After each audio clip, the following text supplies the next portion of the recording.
We are increasingly seeing the emergence of a multipolar world. It's no longer the unipolar world led by the US or even the bipolar world of the Cold War era.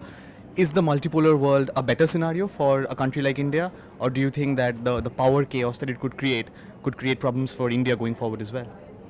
I think definitely a multipolar world is better for India, and also the multipolar world is what we have been working for in India. I rather fear that the recent events in Ukraine are going to prove negative for that. I hope not, I hope I'm wrong, but it seems to me that the invasion of Ukraine by Russia was an event that's going to make all the moving pieces scatter and fall in a different shape. And we have to hope that the way they come down and the future geopolitical scene will not be detrimental to the idea of a multipolar world, and therefore detrimental to India as well. What have you made of India's stance? They have obviously been fairly non-aligned. They haven't really gone ahead and committed and condemned the Russian invasion of Ukraine just yet. What have you made of India's stance so far? I think it was the only stance we could have taken, and I think that the government of India deserves credit for this. I think it is possible to say that our explanation of vote could have been, let's say, more critical of Russia. That is, you have a vote and then afterwards you can explain why you voted the way you did. So I think that could have been more critical. I think we were very careful with the explanation of vote not to criticize any side.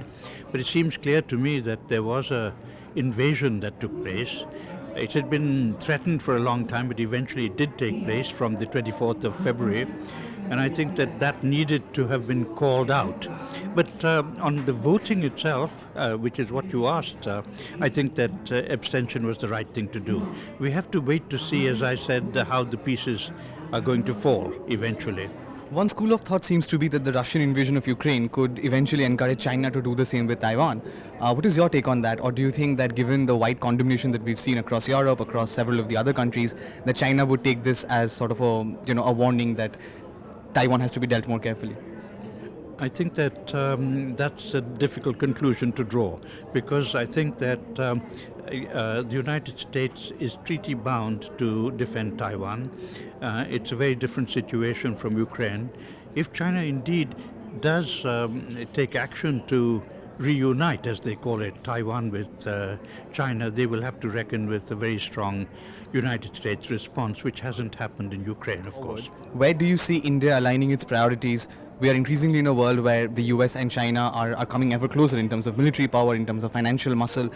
Do you think that we are going to come to a stage where India has to decisively side itself with the US camp, given the tensions with China? Or do you think it would be imperative for India to be able to create that distance where they're not seen as an American ally and an out-and-out Chinese opponent? Yes, I hope it doesn't come to that. I think that there should be a lot of scope for India to maneuver, even in the event of a United States break with China.